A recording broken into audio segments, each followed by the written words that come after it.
I lied to my husband. I told him I was going out of town for a 3-day work trip. That night, instead of heading to the airport, I drove back and quietly parked my car across the street from our house. I'd already hidden tiny security cameras in every corner of that place, and now I was watching, waiting. I needed to know what dark secret my husband and my mother-in-law had been hiding from me all this time. Before we dive in, tell me in the comments where you're watching from. And if you enjoy stories like this, don't forget to like and subscribe so the channel can keep growing and sharing more. Our home hadn't always felt like this. It used to be warm and bright, filled with lazy Sunday breakfasts and late-night movies on the couch. Everything changed 3 months earlier, when my mother-in-law, Margaret, moved in with us. She'd suddenly fallen ill, or at least that's what my husband Daniel said. Her body was supposedly weak. She needed full-time care. As a good daughter-in-law, I welcomed her in with open arms, but the moment she crossed the threshold, the air in the house shifted. The warmth faded, replaced by something heavy, cold, and watchful. At first I told myself I was just tired. Running the house, working, and taking care of a sick old woman would wear anyone down. But every night, sometime after midnight, I'd get thirsty and slip downstairs for a glass of water. Our study sits right by the staircase with the door usually half closed. On those nights I'd hear voices inside, Daniel's low murmur and Margaret's too familiar tone. They weren't talking like worried son and frail mother. They were whispering, plotting. One night I stopped outside the cracked door and heard Daniel hiss, "We can't wait any longer, Mom. What if she finds out?" Margaret's answer made the hairs on my arms stand up. Her voice wasn't weak or breathless. It was strong, clear, and commanding. "Be patient, Daniel. Everything has to go exactly according to plan. Emily must not suspect a thing. She's too naive to understand any of this." I slapped a hand over my mouth to stop myself from gasping. That was not the same woman who spent the day groaning in bed, coughing and whining that she couldn't even sit up. I crept back to our bedroom on shaking legs, my heart pounding. So she wasn't really sick, and there was a plan. The next morning I decided to test my suspicions. I carried a tray of oatmeal into Margaret's room, forcing my face into my usual polite smile. She was sprawled in bed, skin pale, lips trembling, breathing shallowly like she was in her final days. "Good morning, Mom. I made you breakfast," I said, trying to sound casual. "Thank you, dear," she whispered, her voice shaking, every syllable weak. If I hadn't heard her the night before, I might have believed her. Daniel sat by her bedside, eyes fixed on his phone, avoiding mine. His shoulders were tense. He knew. He was in on it. From that day, I felt like a stranger in my own home, watched by two pairs of eyes that pretended to love me. The final crack came a week later. I was organizing my closet when my fingers brushed something that didn't belong. A small dark glass bottle hidden between my folded headscarves. No label, clear liquid. I hadn't bought any medicine or vitamins like that. My heart slammed against my ribs. I walked straight to the living room, holding the bottle up. "Daniel," I called, keeping my voice even. "What is this? Why was it buried in my clothes?" For a split second, his eyes widened in panic before he forced a shaky laugh. "Oh, that? Just vitamins, babe. You've been so stressed taking care of Mom. I thought you could use something to help." He couldn't even look me in the eye. "What kind of vitamins? Why no label? And why hide them in my scarves instead of just giving them to me?" I pressed. He stumbled. "I forgot. Wanted it to be a surprise. Maybe the label fell off. If you don't want them, just throw them away." He snatched the bottle from my hand and rushed to the kitchen. I heard the sink running, the trash can opening. Whatever it was, he didn't want me drinking it, or he only wanted me drinking it without knowing what it was. That night I lay awake staring at the ceiling, replaying every whisper, every fake cough, every forced smile. My husband was lying to me. My mother-in-law was acting. There was a mysterious bottle in my closet. I couldn't ask them directly. They'd just deny everything and twist it back on me. I needed proof. I needed to see what they did when they thought I wasn't there. A reckless plan started to form in my mind. If they wanted me gone, I would give them exactly what they wanted. I would disappear. At least that's what they would think. The next morning I spent hours on my phone, ordering a few things with same-day delivery to a friend's address so nothing suspicious showed up on our doorstep. I paid in cash, 3 tiny button-sized security cameras, and a discreet GPS tracker. 2 days later, when Daniel took Margaret to her supposedly regular physical therapy session, I had a 2-hour window.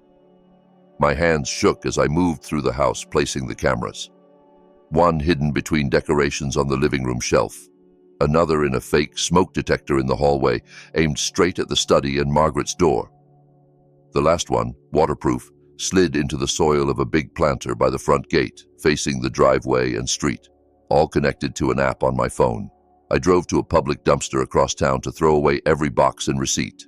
By the time Daniel and Margaret came home, everything looked normal, but the house itself had turned against them. The following morning, I brought out a small suitcase and made sure Daniel saw me packing. "There's an emergency at the branch office out of town," I told him, sounding apologetic.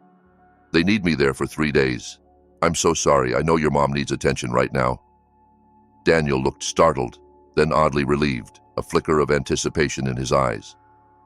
"3 days? That's really sudden," he said, pretending to worry. I kissed Margaret's hand, told her I'd call every day, watched her squeeze my fingers with a trembling grip and murmur that she'd miss me terribly. At the front door, Daniel hugged me too tightly, like he was making sure I was really leaving. Our driveway disappeared in the rearview mirror, but I didn't go to the airport or the train station. Instead, I drove to an abandoned underground parking lot 5 kilometers away, parked my car in the dust and shadows, and switched to an old dark sedan I'd rented in cash. Then I drove back and slid into the darkness beneath a big tree directly across from our house. From there, I had a perfect line of sight to the gate, and my hidden camera in the planter had a perfect line of sight to me. No one would look twice at a silent parked car in the dark. I opened the app on my phone. The living room, empty. The hallway, empty. The front gate, still. And then I waited. Time dragged. An hour. 2. Daniel wandered through the house, made coffee, watched TV. Margaret stayed in her room. Another hour passed. Around lunchtime, the hallway camera caught her walking out on her own 2 feet. No wheelchair, no limp. She walked straight, shoulders square, sat on the couch beside Daniel and laughed with him. Full, bright laughter. Nothing like the wheezing I'd been hearing for months. Anger burned through my fear. At least that part of the mystery was solved. Her illness was a performance, and my husband was her willing co-star. Evening fell, then night. My back ached from sitting. My eyes were gritty. At around 11, the house went dark. Both bedroom lights off. I almost gave up.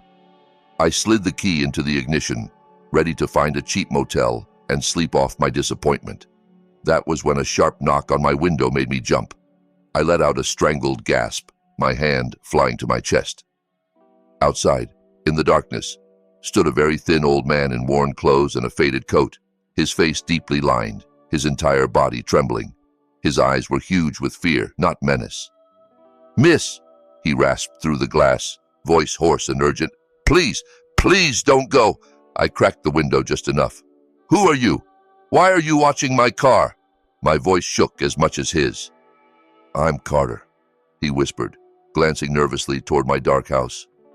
"I sleep in the guard hut down the street. I've seen your car sitting here for hours. At first I thought you were in trouble, or that it broke down. Then I saw where you keep looking." His gaze flicked to the house. "They're waiting for something tonight. Don't leave. Not yet." My skin crawled. "You know that house?" I asked. "You know them?" He shook his head quickly. "I know the house. I used to work there long before your husband's family took it. Wait until midnight. Exactly midnight. Then you'll see what they're really after." "Why are you telling me this?" I demanded. He sighed, shoulders sagging. "Because you look like a good person, not like them. That house never belonged to your husband's family. They stole it. The original owner, Mr. Harris, was a generous man. He had no children and planned to turn the house into a charity home. Your husband's father, Raymond, was his lawyer. After Mr. Harris died suddenly, Raymond produced a convenient will that left everything to him, but my grandfather and I knew the truth. Mr. Harris had built a secret room behind the library, a vault inside a vault. Inside, he stored what he said was proof of Raymond's fraud. People used to whisper that even the real Will was hidden somewhere inside that room. Carter's voice dropped lower. Mr. Harris was a cautious man. That hidden door was tied to an old alarm system. You can't force it without cutting the power first. And the main safe inside was designed to be opened only at specific dates and times when the mechanism would unlock fully. My grandfather helped install it. He told me the alignment hit once a year. Tonight is one of those nights. That's what they'd been waiting for. Outside, the street was utterly silent. No cars, no dogs. Even the insects seemed to hold their breath. I checked the clock on my dashboard. 11:58 p.m. I almost laughed. It sounded insane. Then the digits flipped to 12 o'clock. The heavy iron gate to our driveway glided open by itself, smooth and silent, as if pushed by invisible hands. No lights came on inside the house. A few seconds later, a black van rolled slowly down the street with its headlights off, only parking lights glowing faintly. It turned into our driveway, disappeared beside the house, and stopped near the garage. The gate closed behind it. My hands shook as I switched to the hallway camera. A single light snapped on. Daniel stepped out of our bedroom, not in pajamas, but fully dressed in dark pants and a black shirt, his face tight and alert. He went straight to Margaret's door and knocked in a strange pattern. 2 quick taps. The door opened instantly. Margaret stepped into the hallway, standing tall in an elegant dark blue dress, her hair pinned back neatly, her expression sharp and controlled. There was nothing fragile about her. She nodded once, and Daniel fell in behind her like a bodyguard. They walked toward the front door. I changed to the living room feed. The door opened, and 2 tall men in identical black suits carried heavy silver cases inside. Their faces were expressionless, movements efficient. They looked like professionals, the kind you hired when you needed something opened quietly and without questions. "Everything secure?" Margaret's voice rang out, clear in the audio. "All secure, ma'am," one of them replied. "Just like we planned." My stomach flipped. My fake business trip, my unexpected absence. They'd scheduled this heist around me. Without another word, they headed down the hall toward the back of the house. I couldn't see inside the library from my cameras, but I saw them stop at its door. Daniel produced a key, unlocked it, and they disappeared inside. Moments later, Margaret and Daniel stepped back out, went to the electrical panel on the wall, and Margaret flipped a large breaker. The hallway light flickered and died. On my phone, the feeds from the living room and hallway cameras went black one after another. Camera offline. I cursed under my breath. Every indoor camera was plugged into the same circuit. They hadn't just turned off the lights, they'd killed my eyes. Only the outdoor camera in the planter remained. Thankfully, I had wired it into the garden lights on a separate line. I watched the front yard, the silent van, the dark windows. From the side of the house, through the heavy foliage around the library window, a faint shifting glow appeared. Flashlights moving inside. Beside my car, Carter stood motionless, watching that same window, his face pale. "They found the entrance," he murmured. "Behind the west wall bookshelf, that whole case slides. They'll be at the inner safe now, but they won't get everything. Mr. Harris was smarter than all of them." My thoughts spiraled. The unlabeled bottle, Margaret's act, Daniel's whispers. Whatever was in that hidden room, it wasn't just money. It was their salvation and their downfall. After what felt like forever, the glow at the window vanished. A minute later, the hallway lights flicked back on, and my cameras reconnected. I watched as Margaret, Daniel, and the 2 safecrackers walked out the front door. The men still carried their cases. Margaret handed one of them a thick envelope. Payment. The van backed out, headlights on this time, and disappeared into the night. Standing on the porch, Margaret's jaw was clenched with frustration rather than triumph. "This is more complicated than we thought," she snapped. "At least we opened the outer safe," Daniel said, trying to soothe her. "We know what's in there now." "It's not enough," she hissed. "We need the second key. The real Will is in the inner vault. As long as that document exists, we can all end up in prison." When they went back inside and turned off the lights, the house looked peaceful again, like any other sleeping home on the block. But I knew better. Carter wiped a hand over his face, tears shining in his eyes. "They're thieves," he whispered. "They took Mr. Harris's house, his treasures. And now they're trying to erase the last proof of what they did. Something inside me hardened. I wasn't just a scared wife anymore. I was a witness, maybe the only person who knew the story from both sides. I have to go back in there, I told him quietly. They think I'm gone for days. I can pretend nothing happened. Find that second key before they do. Carter stared at me like I was mad, then nodded slowly. Be careful, Emily. If they realize what you know, they won't hesitate. At dawn, I drove back to the abandoned parking lot, swapped the rental for my own car, and headed home. I made sure my hair was messy, my clothes wrinkled, my face pale with exhaustion. I even dabbed a little water on my temples so it looked like I'd been sweating. Dragging my suitcase loudly across the floor, I called out, "Honey, Mom, I'm home! They canceled the meeting at the last second. I drove all night." Daniel stumbled out of our bedroom in a t-shirt and shorts, eyes wide. That wasn't relief on his face. It was pure shock. "You're back already?" he stammered. Right then, Margaret's door opened. She leaned heavily on the frame in her nightgown, looking as fragile as ever, except for the flash of horror that crossed her eyes when she saw me. "Sorry, Mom," I said softly, walking over and taking her hand. It was ice cold. The trip fell apart. I thought you'd be happy I came home early. Margaret's expression shifted in an instant. The sharp, calculating gaze vanished, replaced by the familiar, weak smile. She coughed faintly. "Of course, dear. I just had a rough night. My chest hurt. I think I missed you." If I hadn't watched her striding around the house the night before, I might have fallen for it again. Instead, I excused myself, showered, prayed for strength, then went back to my role as the dutiful wife and caregiver. As I fetched something from the storage room near the back of the house, I passed the library door and paused. Near the bottom, just above the threshold, a fresh scratch marked the hardwood floor, and a tiny flake of rust lay by the frame. Something heavy had been dragged there recently. Later that morning, I brought Margaret her breakfast.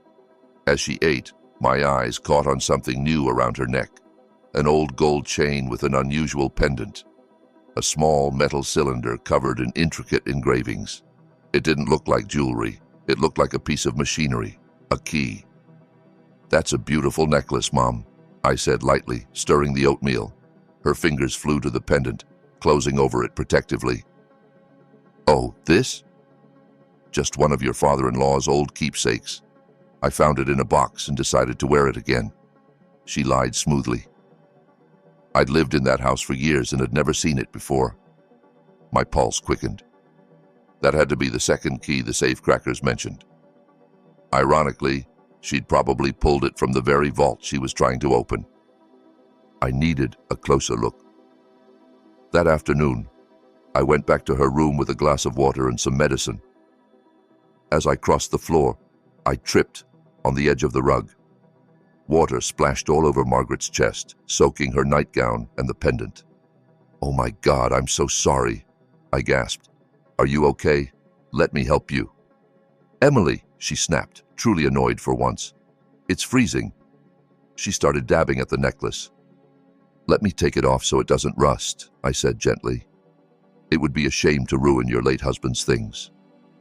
Slowly studying my face, she unclasped the chain and handed it to me. It was heavier than it looked, cold and solid in my palm. "I'll dry it by the vanity, Mom. You change into something warm," I said, placing it carefully on the dressing table. While she shuffled into the bathroom, grumbling under her breath, I pulled out my phone with trembling fingers. In seconds, I snapped photos of the pendant from every angle, trying to capture each groove and pattern. Then I wrapped it briefly in a soft cloth, dabbed away the water, and put it back exactly where she'd left it. "Emily, where's my clean nightgown?" she called from the bathroom. "Right here, Mom," I answered, tucking my phone away, forcing my heartbeat to slow. When she came out, she grabbed the necklace immediately, checked it, and fastened it around her neck again. The way she clutched it told me everything. Losing it would destroy her. I claimed we needed eye drops and toiletries and drove out. Instead of a pharmacy, I went straight to the quiet park behind the neighborhood where Carter had said he spent his days. I found him on a worn bench, staring out at a murky pond. "Mr. Carter," I called softly. He flinched, then recognized me. "Emily, you shouldn't be seen with me," he hissed. "I don't have much time," I cut in, sitting beside him. "Look, I opened my gallery and showed him the photos. His hands shook as he took the phone, bringing it close. Tears filled his eyes. "This is it," he whispered. "The master key. My grandfather described it exactly, ordered from a master metalworker overseas. The engravings are not decorative. They're part of the locking sequence. It has to be turned, pulled, pushed in a precise order. Only the rightful owner was supposed to know it." "So they already have the key," I said quietly. "They just don't realize what it is." Carter nodded grimly. "Not yet, but those safecrackers will recognize it the second they see it again. We're running out of time. You have to get it, but you can't just make it vanish. If it goes missing, they'll tear the house apart and they'll start with you." My stomach twisted. "Then what? I can't keep it, but I can't let them use it either." Carter stared at the water, thinking hard. "We make a copy," he said finally. "There's an old locksmith at the antique market downtown. He owes my family a favor. He can replicate anything, but he needs the original in his hands for a few hours." A few hours. I had barely managed a few minutes. "There's only one way," Carter went on. "You have to make her sleep, deeply. Long enough that she won't wake up if the necklace leaves her neck. Long enough for us to drive to the locksmith, have the copy made, and return it. Do you have anything?" I thought of the prescription bottle in Margaret's drawer. Strong sleeping pills her doctor had insisted she take years ago, which she never actually used. "She has medication," I said slowly. "She pretends to take it some nights, but I've seen the full bottle." Carter's eyes sharpened. "Then tonight, you give it to her. Exactly as prescribed, nothing more. We're not like them. We don't poison people. But we do need her unconscious. Bring me the key at 10 tonight. I'll be waiting here. We'll go to the locksmith together." The plan was insane, risky, but it was the only one we had. I nodded. "I'll do it." Back home, I stopped by the pharmacy and bought the drops and cotton pads I'd promised, plus some soup from a street stall to cover my absence. I fed Margaret, fussed over her, played my part. All day, my heart thudded like a drum. Daniel seemed preoccupied, barely looking at me, tapping nervously on his phone. After dinner, I brewed a cup of chamomile tea. "Here, Mom," I said sweetly. "This will help you rest. And don't forget your sleeping pills. You've been so restless lately." I opened her nightstand drawer and pulled out the bottle. My fingers trembled as I tipped 2 pills into my palm, the exact dose on the label, and gave them to her with a glass of water. She hesitated, studying my face, then swallowed them. Guilt clawed at me, but I reminded myself, I wasn't harming her. I was protecting myself. An hour later, I checked on her. She was asleep, breathing slowly.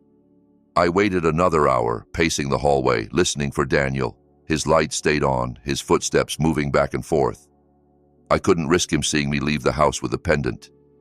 By 11, his room finally went dark. I crept into Margaret's room, turned on the dim night lamp, and approached the bed. She didn't stir when I whispered her name or touched her shoulder. Her snoring was slow and steady. Carefully, I slid my fingers under the chain at the back of her neck. The clasp was tiny and fiddly. My fingers felt like clumsy blocks of wood. After what felt like an eternity, it clicked open, and the cold weight of the pendant dropped into my hand. I closed my fist around it, holding my breath. I turned to slip out of the room, closing the door gently behind me. When I faced the hallway, my blood turned to ice. Daniel was leaning against our bedroom door at the far end of the corridor, arms folded, eyes fixed on my hand. He was wide awake. The house was silent around us, the only sound my ragged breathing. "Emily," he said softly, his voice echoing in the dark. "What are you doing with my mother's necklace?" For a moment, I couldn't move. My fist tightened around the key until the metal bit into my skin. All the careful plans with Carter evaporated in an instant. Daniel pushed off the door and walked toward me, not angry, not shouting, but looking utterly defeated. "I'm going to ask you once more," he said, voice shaking. "Why did you take it?" I knew there was no way to lie my way out of this, not anymore. So I chose a different weapon, the truth, or at least a portion of it. Slowly, I opened my fist and held the pendant up between us. "Because I know," I said, my voice steadier than I felt. "I know you and Margaret have been lying to me. I know she's not sick. I know you brought men to our house in the middle of the night. I know there's a secret room behind the library. I watched you cut the power and disappear into it." Daniel's face drained of color. "How?" he whispered. "You were out of town." "I never left," I told him. "I installed cameras. I parked across the street. I saw everything." He staggered back as if I'd slapped him, then slid down the wall, covering his face with his hands. A low, broken sob tore out of him. I hadn't expected that. I'd braced for anger, denial, maybe even violence, but not this. "You don't understand," he choked. "We're in trouble, Emily. Serious trouble." I stayed where I was, pendant clenched in my hand. "Then make me understand," I said coldly. Between sobs, he spilled everything. After his father died, Margaret took over the finances. She poured almost all of the inheritance into a guaranteed investment that turned out to be a scam. They lost nearly everything. To cover the loss, she borrowed money from loan sharks. The interest ballooned. The threats started. If they didn't pay, they'd lose the house, and maybe more. "The hidden inheritance was our only way out," Daniel said, eyes red. "Dad used to talk about it like a family legend. Mom became obsessed. She faked her illness to hide from the collectors and keep you from asking questions. When she found the first vault and hired those safe crackers, she thought it would solve everything. But they couldn't open the inner safe without this key." He nodded at the pendant. "She thinks it's just an old charm. I didn't. After they left, I took a picture while she was in the shower and sent it to the experts. They called me back today. It's the master key. With this, they can open the inner vault in minutes." My heart pounded. "So what now?" I asked. His answer chilled me. "Now we stop letting my mother control everything. She wanted them back in 2 days, once she'd planned every detail. I called them again behind her back and told them to come tonight. They're already on their way. We'll open the vault, take everything, pay off the sharks, and disappear. You and me, Emily. We'll leave my mother with nothing. She deserves it after what she's done." He grabbed my shoulders, eyes blazing with a twisted kind of hope. "Help me. We can finally be free." In that moment, I saw him clearly. Not just a frightened son, but a man willing to betray anyone, his mother, his wife, to save himself. I forced my expression to soften, swallowing my disgust. "Why didn't you tell me any of this?" I asked, my voice trembling with staged hurt. "I'm your wife. We're supposed to face problems together." "Mom said you wouldn't understand," he said miserably. "That you'd leave if you knew we were broke. I couldn't lose you in the house at the same time." He leaned his forehead against mine. "But now you know. And you're still here." I let myself hug him back, even as my mind raced ahead. Carter was waiting in that park for a key I could no longer deliver. The safe crackers were coming now. There was no time for locksmiths or copies. If I wanted to stop this, I'd have to go into that secret room with them and make sure the truth came out another way. "Okay," I whispered, pulling back just enough to look Daniel in the eyes. "We'll do it your way, our way. We'll open the vault, pay the debts, and leave your mother behind. But this stops being her game. It's ours now. No more lies between us." He nodded eagerly, desperate and relieved. "They'll be here in 15 minutes, he said, checking his watch. I told them to knock at the garage door. Mom's knocked out for hours thanks to her pills. She'll never know." He didn't realize those pills had been my idea. "I just need a minute," I said quickly. "My stomach's in knots. I'll meet you downstairs." He kissed my forehead, then hurried off toward the stairs, buzzing with adrenaline. I ducked into the bathroom and locked the door, my hands shaking so badly I almost dropped the pendant. There was no time to call Carter. I yanked my phone out, typed a quick message with frantic fingers. "Plan changed. Safecrackers coming now. Daniel betraying Margaret. I'm going into the hidden room with them. Call the police to the library. Secret door behind shelves." I hit send to the number he'd given me the night before and deleted the conversation immediately. Then I opened my voice recorder and pressed start, slipping the phone into my pocket. If the police arrived too late, I wanted proof of their intent, their crimes, everything. I flushed the toilet for cover, splashed water on my face, and walked downstairs to meet my husband and the men who would unknowingly help bring him down. The knock at the garage door came in a specific rhythm, like before. Daniel opened it, and the same 2 men in black suits stepped inside, cases in hand. "You're sure your mother's out?" one of them asked, eyes sweeping the dim garage. "She's out cold," Daniel replied. "This is my wife, Emily. She's with us." One of the men gave me a brief, indifferent nod. They didn't care who we were, only that we had money. "We cut the power again," the other said. "Same drill. No cameras, no alarms." "Do it," Daniel agreed. He led them to the breaker box. With a heavy clunk, the house plunged into darkness. 4 powerful flashlights clicked on, beams slicing through the black as we walked down the hall and into the library. The air in the library was thick with dust and the scent of old paper. One of the men went straight to the massive bookshelf on the west wall. He and Daniel leaned their shoulders into it and pushed. Wood groaned. Slowly, the whole case slid sideways, revealing a heavy steel door behind it, the entrance to the secret room. The safecrackers studied the mechanism for a moment, murmuring to each other. "Bring the key," one said. Daniel turned to me. "Give it to him, babe." My fingers tightened around the pendant one last time before I passed it over. The man's eyes glinted when he saw it up close. "Beautiful piece of work," he whispered. He fitted it into a small, almost invisible keyhole in the center of the door and turned it in a careful sequence. Twist, pull, push, twist again. Bolts clanked. The door swung inward. We stepped into a cramped, hidden chamber, no bigger than a walk-in closet. Our flashlights landed on a large black safe bolted to the far wall, its surface dull and imposing. The second man ran his hand along the engraved patterns around the keyhole. "Same system," he muttered. "That pendant is the master." He inserted the key and began another series of precise movements. Inside, gears clicked and shifted. The silence was so complete I could hear my own heartbeat. Finally, with a deep, metallic thunk, the door of the inner safe loosened. Daniel shoved past him and yanked it open. Shelves lined the inside, crammed with small velvet pouches and gleaming jewelry, stacks of coins and gold bars. But Daniel ignored all of it. His gaze went straight to a single carved wooden box on the top shelf. "This is it," he breathed, hauling the box out with shaking hands. He set it on the floor in the middle of the cramped room and flipped the antique latch. I held my breath as he lifted the lid. Inside, resting on a pad of black velvet, was nothing. No documents, no letters. Just a small round mirror the size of my palm. Its surface slightly cloudy with age. Daniel's face crumpled.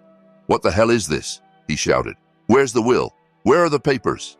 He dumped the box, shook it, clawed at the velvet lining. Nothing. The safecrackers exchanged uneasy glances. "Maybe there's another compartment," one suggested. Daniel lunged back to the safe, ripping open pouches, flinging jewelry and gold across the floor in a shower of glittering chaos. "What's going on?" A furious, hoarse voice cut through the cramped space. We all spun around. Margaret stood in the doorway of the secret room, bracing herself against the frame. Not weak, not frail, but blazing with outrage despite the drug still fogging her system. "You!" she screamed at Daniel. "You went behind my back." Her eyes darted to me, then to the safe, taking in the mess and the empty box. For a heartbeat, no one moved. Then something inside me snapped into place. "You're looking in the wrong place," I said quietly. Everyone turned to stare at me. I took a step back, nearer to a rough wooden table half hidden against the wall, just where Carter had told me there might be a hidden switch tied to the old alarm system. "Mr. Harris didn't leave you treasure and forgiveness," I continued. "He left you a mirror so you could see what you really are. Thieves, liars, traitors." "Shut up!" Margaret lunged at me, but I was already reaching under the lip of the table, my fingers searching for a small metal nub. They found it, a hidden switch, part of the original alarm system, meant to be triggered from inside if something went wrong. "It's over," I told them, and pressed it. A deafening siren exploded through the house, not the shrill chirp of a modern alarm, but the old, brutal howl of an ancient fire bell wired directly to the security company and, according to Carter, to one last backup line no one had ever bothered to disconnect. The safecrackers swore and bolted toward the exit. Margaret froze, eyes wild. Daniel stared at me in horror. Over the pounding alarm, I thought I heard something else. The crunch of tires on gravel outside. We stumbled out of the secret room, through the library and into the hallway. The front door burst open with a crash.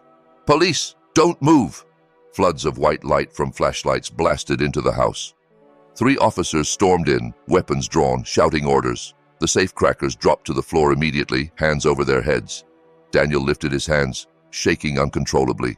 Margaret took 1 step toward the back door, but 2 officers blocked her path. Behind them, in the doorway, stood Carter. His back was straight, his eyes fierce. In his hands, he held a worn envelope sealed with old red wax. Even over the fading wail of the alarm, I could hear Margaret's voice as she recognized him. "You!" she spat. "Who are you to interfere in my house?" "My name is Arthur Carter," he said steadily, taking a step inside. "Grandson of the man Mr. Harris intended to inherit this home, the man your husband cheated and threw into the street." He held up the envelope. "You've spent years tearing apart these walls looking for the real will. All this time, it was with us. Mr. Harris entrusted it to my grandfather days before he died, when he realized your husband planned to steal everything." Margaret's face twisted. "Lies. That will in the safe was valid." Carter shook his head. "The one your husband presented was forged. This is the original, signed and witnessed. It leaves this house to my family on the condition it be used as a foundation for children and the poor. You were never the rightful owners. And tonight you added conspiracy, attempted theft, and God knows what else to your list of crimes." Daniel looked at me, desperate. "Tell them, Emily," he begged. "Tell them I didn't want to do this. Mom forced me. I did it for us." I pulled my phone from my pocket and stopped the recording, then handed it to one of the officers. "There's a half-hour of audio on here," I said calmly. "You'll hear them planning to open the vault, steal everything, and run. You'll hear them talking about debts, forged wills, and about the unlabeled bottle I found in my closet. Forensics can confirm, but we later learned it was diluted rat poison." Daniel flinched as if struck. Margaret snarled and spat at me as the officers cuffed her. "Ungrateful little snake," she hissed. "You ruined everything." I stared straight ahead, letting her words fall away. I hadn't ruined anything. I'd finally set it right.